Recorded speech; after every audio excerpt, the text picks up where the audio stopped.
Here we go. So this is Wildlife Biology with Mr. O. That's me, of course. And this is a brand new series that I've launched. All of you have taken my introductory courses on vertebrate biology or duck, goose, and swan. So you all are ready now for a wildlife biology series. And this specific biology series is going to be focusing on something that I like to talk about, which is threatened, endangered, and extinct. So threatened, endangered, extinct. For some of you, these might be brand new words you've not heard before. So we're going to just take a little bit of time to define and understand what these big words mean: threatened, endangered, extinct. So to begin with, let's pull our chalkboard out. And our first big word was threatened. Threatened means likely to become endangered. So that's the definition of threatened, except I used in the definition one of the other big words, which is endangered. So what does it mean to be endangered?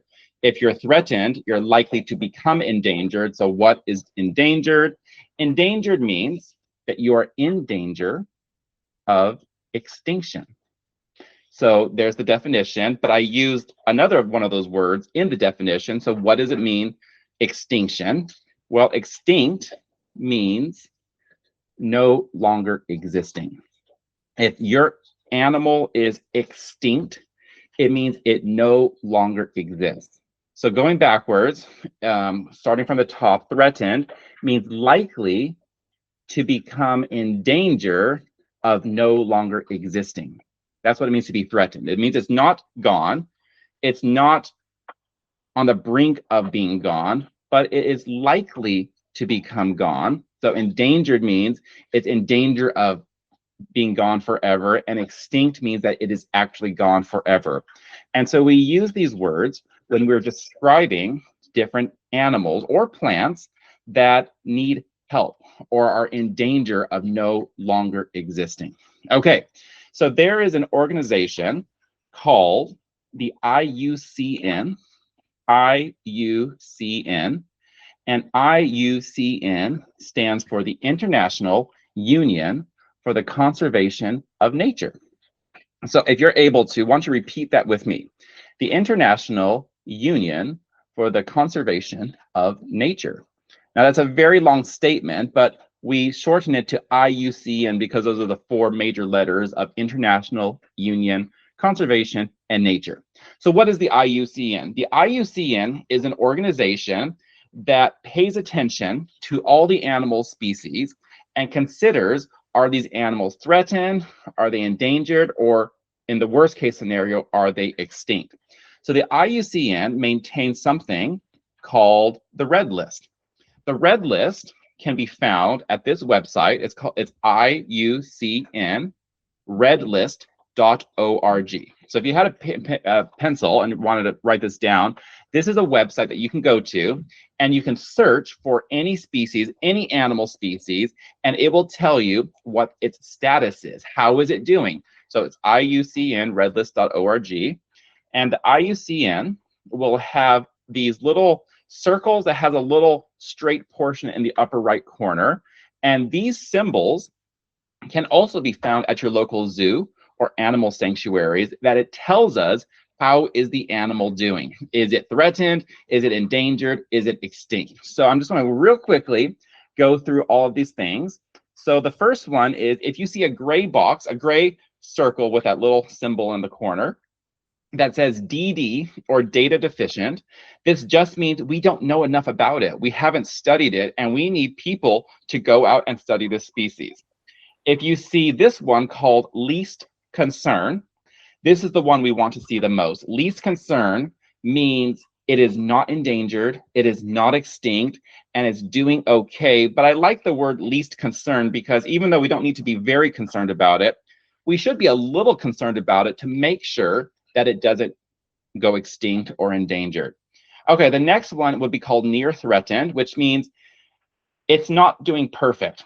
We're a little concerned, and a little concerned it'll be threatened. The next one is vulnerable, which is kind of like it's in the middle. It's almost endangered, or it's at risk of becoming endangered. And if you're endangered, it means you're in real trouble. It means the species numbers are going down. There's not many left, and this species is really in trouble. It is endangered. And if we keep going over, if we see the words critically endangered, this means it's doing really bad. There may just be a handful left, and it is at very real risk of going extinct. But there's two levels of extinction. There's extinct in the wild, which means that it has survived maybe in zoos and animal sanctuaries, but otherwise it is doing really bad and cannot be found anywhere in the wild. And finally, we have extinct. The symbol on the red list turns black, which means it is gone. It's gone and it's never coming back. Although there is one more, which is called, this is the another gray one, and this one says not evaluated, which means it could be in trouble. We just haven't properly evaluated it as wildlife biologists. Okay, so lots of words, lots of information, but all of that being said, it is now time for something that I'm going to be calling in the future, now and in the future, Knowledge Quest. This is the long anticipated activity that some of you have been asking for. And this is where I need you to all get ready with your colorful objects, because we are going to play Knowledge Quest. And the way this is going to work is I'm going to ask a question. And for example, I'm going to ask which one is endangered. And if it's in the green box, the yellow box, or the blue box, you have to decide which one of these animals in these boxes is endangered. So if you think it's the animal in the green box, you raise your green object, or the yellow object, or the blue object. Does that make sense? Okay, now I haven't talked about any animals today. I haven't shared with you any information about extinct animals, endangered animals, not endangered animals. So I need you all to do something called using deduction. Deduction is where you just use whatever information you have and try to make the best conclusion. So I need you guys to become scientists with me today, where I haven't given you enough information, but I think you all are clever enough to figure out, based on the clues you have in front of you, if the answer is going to be green, yellow, or blue. Are you ready? Give me a thumbs up if you are ready for this. Okay, I'm seeing lots of thumbs up, which is fantastic. Now, what we are going to do is clear the board, and I'm going to ask a question. Which one is endangered? Is it the red fox, the gray squirrel, or the blue whale? Now, I gave you 3 options that are all starting with a color. Is it the red fox, the gray squirrel, or the blue whale? Now, I'm just going to scroll down my list. I think all of you are pretty certain. Let's see. I think you're all pretty certain that it is not the red fox. Raise your hand if you've seen a red fox. You know, by virtue of seeing red foxes, you probably know they're not endangered. Gray squirrels, definitely not. It is absolutely the blue whale. So well done if you guessed blue whale. The blue whale is the largest organism that lives amongst the animal kingdom, and it is huge. It lives in the ocean, but it is very endangered. Only a few thousand exist. They have long lifespans. It takes a long time for them to raise their young, and they are not doing well for many reasons. So we classify them as endangered. Well done, everyone. Okay, next question. Are you ready? Okay. Which one is not extinct? Which one is not extinct? Which means I'm going to give you 2 animals that are extinct and 1 animal that is not extinct. And you need to guess, is it the thylacine? Is it the tiger? Or is it the quagga? 3 striped animals, but which one is not extinct? So if you think it's the thylacine, it's green. If you think it's the tiger, it's yellow. If you think it's the quagga, it's blue. And you all are doing extremely well because, of course, it is not the tiger. You know it's not extinct because raise your hand if you've seen a tiger in a zoo. You know, even though that's not the wild place where it lives, it is still alive, and you saw it, which means it's probably not extinct. But those other animals we saw that had stripes are extinct. The thylacine was a marsupial from the island of Tasmania, and the quagga was kind of like a zebra. It was a zebra species, but it only had partial stripes, and they are both sadly extinct. The tiger is endangered, but it is not extinct, thankfully. Okay, well done, everyone. Now, I can assure you that things are going to be getting a little bit more difficult. So get ready for my next question, which one is extinct? Which means I'm going to show you one that is extinct, which sadly means it no longer exists, and two are not extinct. And so you have to figure out, is it the wood pigeon,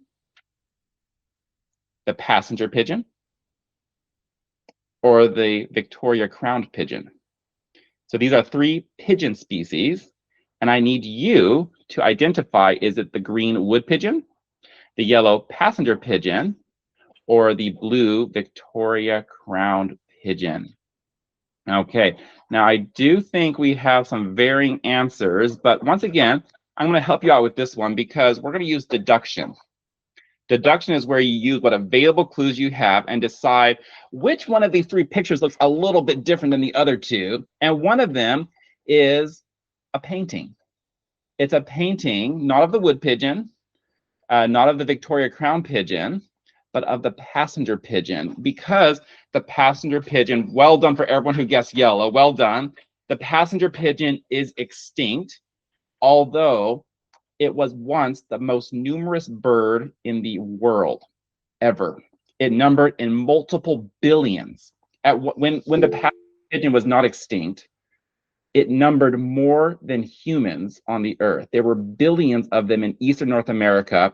And I'm not going to take the time today to explain what happened to the passenger pigeon, because this series on threatened, endangered, extinct will explore many species. And today is not the passenger pigeon, but the passenger pigeon, once the most numerous bird in the entire world, is now extinct. So very sad, but information that we've just learned. Okay, well done for all of you who guessed yellow. Now, which one is extinct? Is it the pink-headed duck? Is it the blue duck? Or is it the pink-eared duck?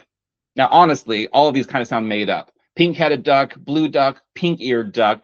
But do you think it is the green pink-headed duck, the yellow blue duck, or the blue pink-eared duck? Okay, I am seeing a lot of green, and well done. I think you also employed deduction, because I don't think any of you, to be honest with you, almost none of you, I think, knew about any of these species, but you all decided it was green because this one is a museum model.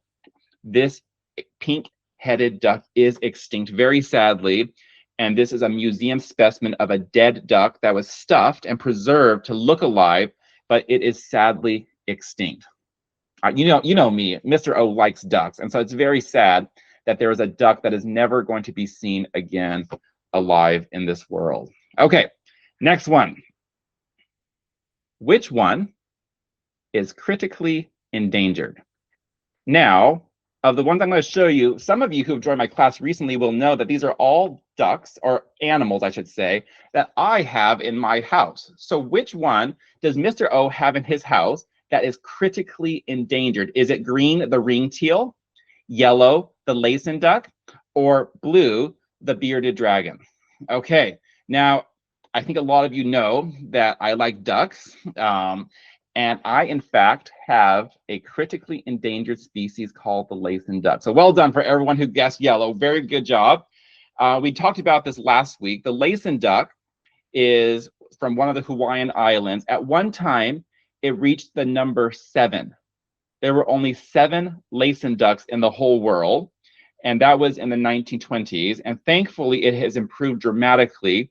In the wild, there are over 500, and there are well over 2,000 in captivity, including the 2 that I have in my very own garden. Actually, I'm looking over there. I know you can't see what I'm looking at, but right over there, I can see my 2 critically endangered Laysan ducks. So well done for everyone who guessed yellow. Okay. We've got a couple more. Are you ready? Okay. So this question is going to be, which one is extinct in the wild? Which means it's not gone forever, but it means you cannot find it in the wild and only in zoos and animal sanctuaries. Okay. Is it the ring-necked parakeet, the scarlet macaw, or the Spix's macaw? Any guesses out there? Is it the ring-necked parakeet, the scarlet macaw, or the Spix's macaw? Now, I see a lot of you are taking a little bit more time to answer this question because we might not be super familiar with any of these, but I'll let you know that the green ring-necked parakeet is very common. It's found here in England, even though it's actually from Asia, so it's not that one. The scarlet macaw, you might have actually seen this one in a zoo. I went to a zoo with some of my boys the other day, and we saw these flying around, so it's definitely not this one. It is, in fact, blue. Well done, everyone who guessed blue. It is the Spix's macaw. And fun story, if you've ever watched some movie called Rio, Rio was about a macaw, and they based it off of the story of the Spix's macaw. But of course, it's fiction. It's not actually real, all the things that happened, but it was based on this blue macaw that is no longer able to be found in the wild. It does exist in zoos and animal sanctuaries in a few places in the world, but sadly, it cannot be found in its native homeland in Brazil. So thankfully, zoos and other places have preserved them to keep them alive, but they cannot be found in the wild, which is very sad. Okay, next one. Okay, you all are doing fantastic. Which one is no longer endangered? Which means it was endangered at one point, but it has improved with the help of wildlife biologists, with the help of every person who lives around them, who has been helping to protect them and preserve their habitat. Which one is no longer endangered? Is it the California condor, the Philippine eagle, or the bald eagle? Which one is no longer endangered? And it's funny, I saw a lot of you scramble when you saw the bald eagle, because a lot of you knew it is in fact the bald eagle. The California condor is the most endangered vulture species in the world. The Philippine eagle is the most endangered raptor in the whole world. There's not many left. And thankfully, the bald eagle, which, well done for all of you who guessed blue, the bald eagle was at one point very endangered. It was declining massively. We talked about this a few weeks ago if you joined that class. But today, it is so abundant and doing so well in all of the states of the United States and in Canada that it is no longer classified as endangered, which means that even if it's labeled as endangered, we have the ability to help improve it so that it is no longer endangered. Okay, I think the next one's our last one. So this one is really going to need some deduction. Which endangered species was on the first slide? Is it the whooping crane, the red wolf, or the black-footed ferret? So all I mean is, which one was the one on the very first slide when we started this lesson? Was it the whooping crane, the red wolf, or the black-footed ferret? Okay, so I'm seeing mixed answers, but just think back to the very, very first slide that I showed when I was saying, can somebody unmute themselves or give me a thumbs up if you can see a picture of something? And that's the one I'm looking for, and it was not the red wolf. It was not the black-footed ferret. It was the whooping crane. So well done if you guessed green. The whooping crane is an endangered species, and it at one point went down to the number 12. There were only 12 whooping cranes left in the United States and Canada. Thankfully, the number is going up, but it is still endangered. I have seen whooping cranes before in the wild, and so that was a very special experience. Somebody one time asked me what was the most endangered species you've seen, and the whooping crane is definitely one of the most endangered species that I've seen in my life.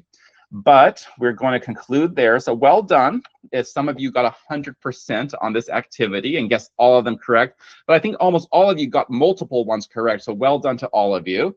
But what we're going to do is we're going to wipe away the chalkboard, and we are going to talk about one species in particular, which is found in the eastern deciduous forest of North America. So some of you joining this call today live in the eastern deciduous forest. If you're from Kentucky or North Carolina or New Hampshire, you live in a place called the eastern deciduous forest, which historically stretched all the way across eastern United States and Canada. It was just massive, a massive forest. And today we're going to talk about an animal which is very interesting. It is called the Ivory-billed Woodpecker. And of course, the class lesson was called Threatened, Endangered, Extinct. And the strange thing about the ivory-billed woodpecker is I can't actually tell you if it is endangered, sorry, threatened, endangered, or extinct. And you must be saying, but Mr. O, come on, it's one of those things, like it's either here or it's not here. But the interesting thing about the ivory-billed woodpecker is we're not 100% sure if it's threatened, endangered, or extinct. So the ivory-billed woodpecker was the largest woodpecker that could be found in North America, in the United States and Canada. And it liked to live in the deep forests, and especially forests that had super old trees, and also had a lot of wetlands in the forest area, so mostly along rivers. So its habitat was in the white on this map. It was found in the southern part of North America of the United States.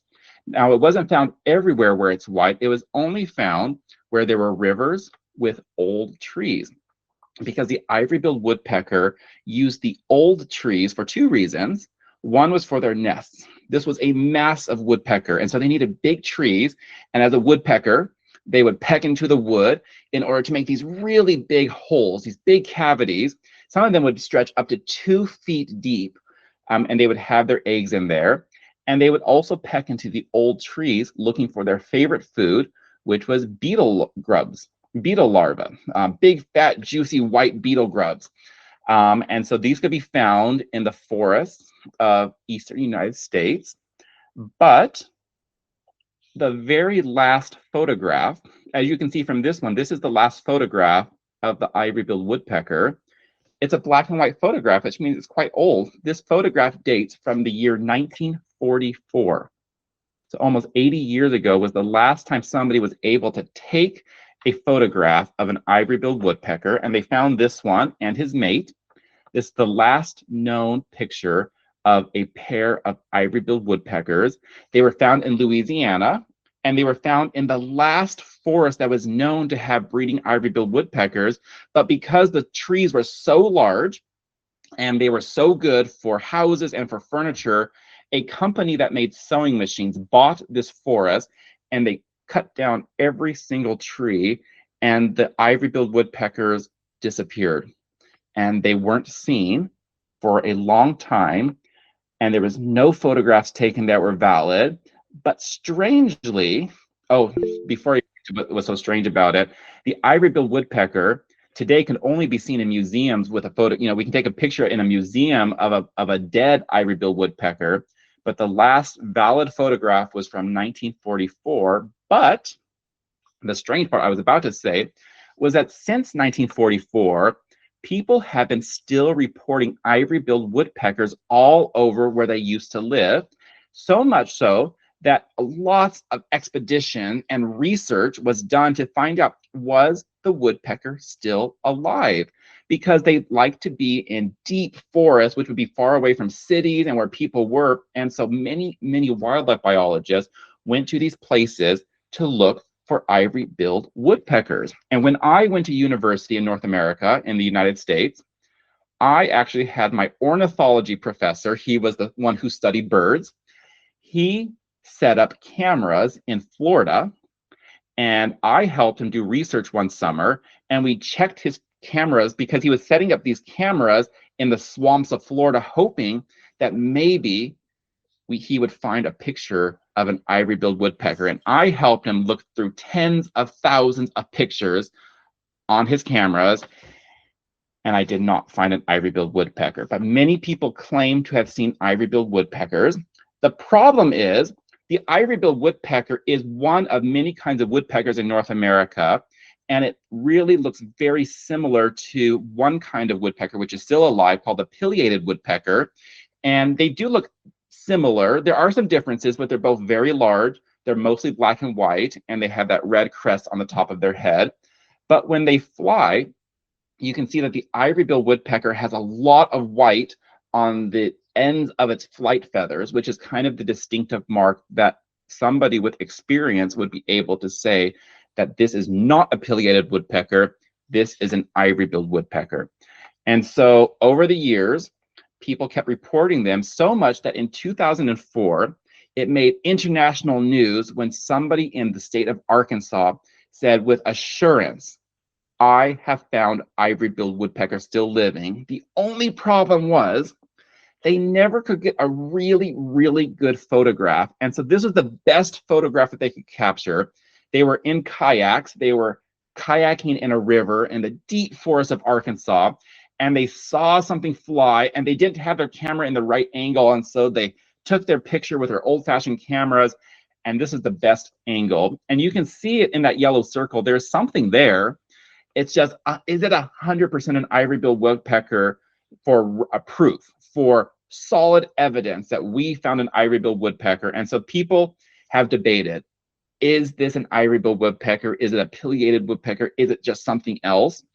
We're not 100% sure, but last year in 2025, somebody took another photograph in the state of Louisiana, and this was actually part of a video, and I watched the video many, many times, and you can see this bird with definite white wings fly across from one tree to the other tree. It's just really blurry and grainy, and so we're not 100% sure that this is indeed evidence of the ivory-billed woodpecker, but it's kind of a question. Did the ivory-billed woodpecker survive? Is it still down there in the deep swamps of the eastern deciduous forest in North America? And we're not 100% sure. So we're going to leave you with that. This is not a real picture of ivory-billed woodpeckers, but are they still hanging on for dear life? And if so, the question always is, what do we do about it? What can we learn from the ivory-billed woodpecker that would help us to protect it and also to protect other species? So I'm going to conclude there with this non-conclusive thought: is the ivory-billed woodpecker still out there? And if so, I like to just remind you that every species needs someone. And what part will you take? What part will you play in helping to save the ivory-billed woodpecker or other species that may be out there? So I'm gonna stop sharing real quick. That's a lot to take in. And just consider, is the ivory-billed woodpecker still out there, or is it not? So think about that. And while you're thinking about that, I'm going to share with you real quickly for a few minutes, while we still have a few more minutes, I am going to share with you an animal, a live animal. Now, I obviously am not going to share with you an ivory-billed woodpecker. That would be crazy if I had an ivory-billed woodpecker.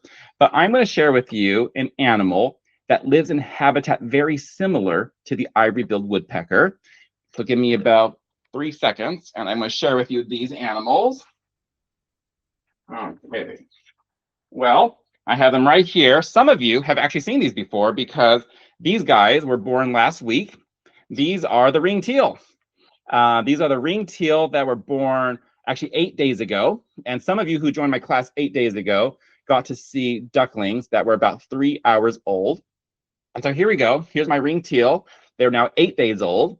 They have been swimming. They've been making little cheeping noises. They eat, they drink, they do everything that they're supposed to do. They're doing fantastic. But these ducks are found in South America, not North America. They're found in South America, and they have habitat very similar to the ivory-billed woodpecker. These are not ducks that nest on the ground. They nest up high in trees. And their parents, of course, they can't make their own nests out of the trees because they have very dull beaks. So they depend on woodpeckers. They depend on woodpeckers that do all the work to make a hole in the trees. And then these guys, their parents nest in the trees. And then the trees have to be around water. So they're going to be found in river areas or wetlands and swamps. And so these guys, even though they're not found in North America, they actually inhabit very similar places to the ivory-billed woodpecker. And the ringed teal is not endangered. It is not extinct, obviously. I'm holding them in my hand. They're not extinct in the wild either. These are considered least concern. These are not endangered. They're not threatened.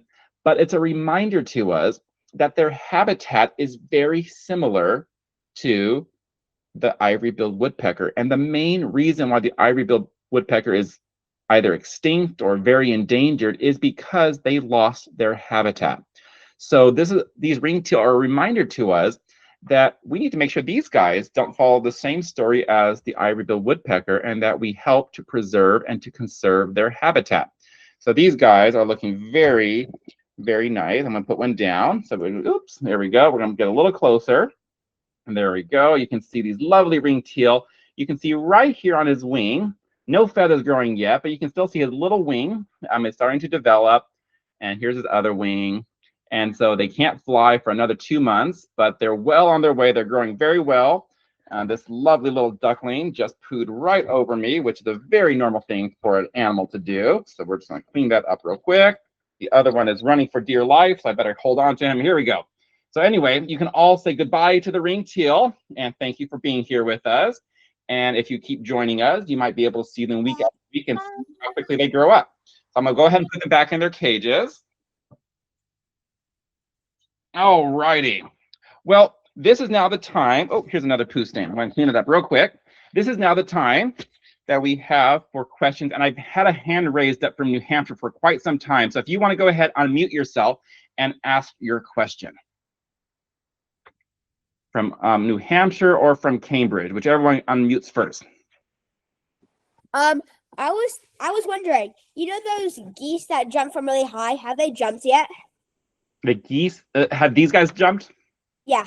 So I had them in one of my aviaries outside in a nesting box, and I put it above the surface of the ground to kind of be like where their mothers would nest in the wild, and she chose that nesting box. And so I didn't see them jump, but they jumped about 1.5 meters down. So they have jumped. In the wild, they could nest maybe up to 15 to 20 meters high, and they would just jump.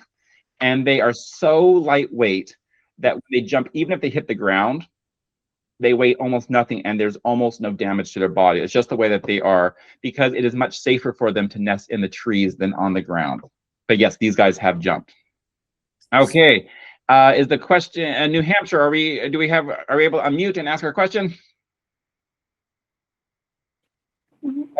I think I might have seen the woodpecker we said earlier, because I think last year I saw some kind of I know it had a red, like something like red on its head. I'm pretty sure. Well, I think it might have been. Yeah, it looked similar to that, but I don't. Okay, know if it's exactly that. I have a homework assignment for you. So what I need you to do is, with your parents' permission, to go onto the internet or go to the library and get some books, is I need you to look up Ivory-billed woodpecker and also look up the pileated woodpecker, which is the other woodpecker that also has the red crest. And I need you to help make a decision. Was it the ivory-billed or was it the pileated? Because if you saw an ivory-billed woodpecker, or you think you saw one, this is important information, and we need to be able to record all the possible sightings. So why don't you go ahead, this is now your homework assignment, well done, to determine, did you have an ivory-billed woodpecker or a pileated woodpecker? Okay, we have time for a couple more questions. Go ahead back again to Cambridge. Like, you know how you pulled up all those pictures of the other woodpeckers? Have you seen all those other ones? Or I have personally seen all the other ones, but I myself have never seen an ivory-billed woodpecker, and I never thought that I saw one because I never lived really in the areas. And when I went to the area where it lived, I was only visiting. I did go to Arkansas, though, where the ivory-billed woodpecker might have been rediscovered in 2004. And I did walk through some of the forest, but I did not see an ivory-billed woodpecker. But I have seen the other ones, so that was fun. okay.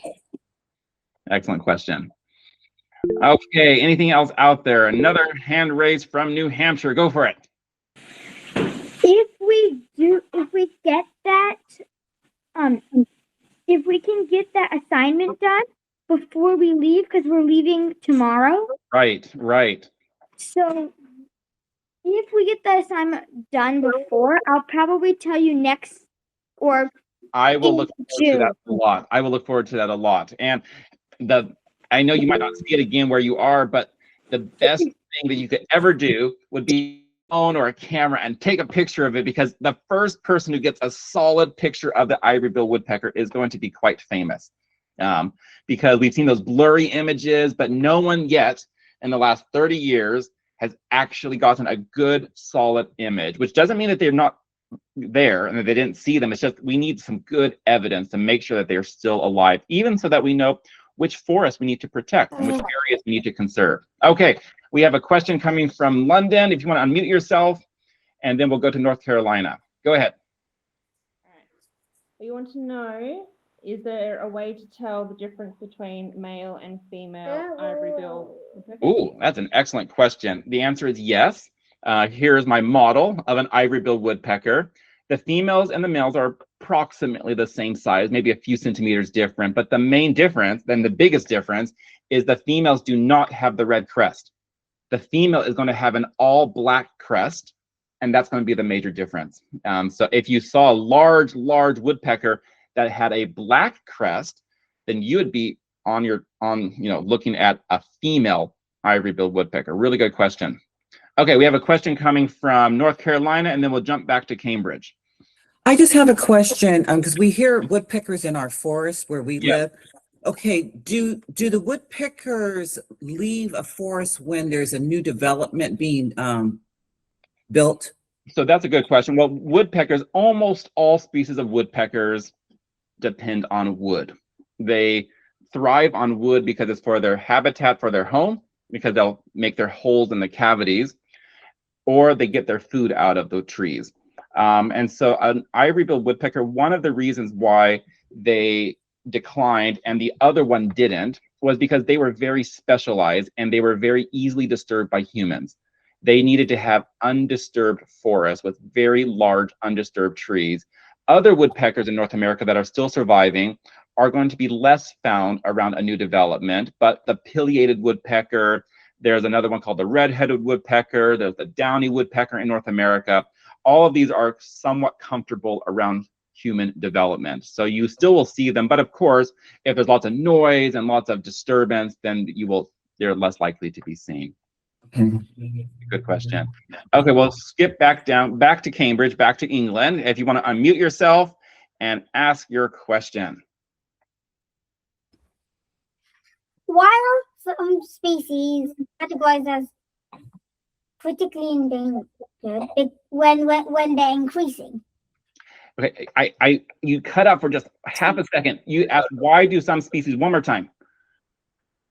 Why are some species critically endangered when they're increasing, or they're very, very common and they're still categorized as critically endangered? So that's a very good question. Why are some animals considered critically endangered even though they're doing better? And why are some that are, or the opposite? The answer is dependent on what kind of animal it is, how much habitat they have left, how easy is it for them to breed in the wild? Do they have enough space to breed in the wild? So it's a question that just because an animal numbers, let's say 500, and the next animal numbers 30,000, the one that numbers 30,000 might be considered endangered, and the one that is 500 might be considered vulnerable or threatened, because maybe the one with 500 comes from an island, and it can only be found on that island, and if it numbers 500, it's doing really well. Or an animal like the cheetah, which it numbers about 30,000, it is considered endangered and threatened because it used to number millions and it used to have a lot more habitat, and now it has very fragmented habitat, so it would be considered endangered or threatened.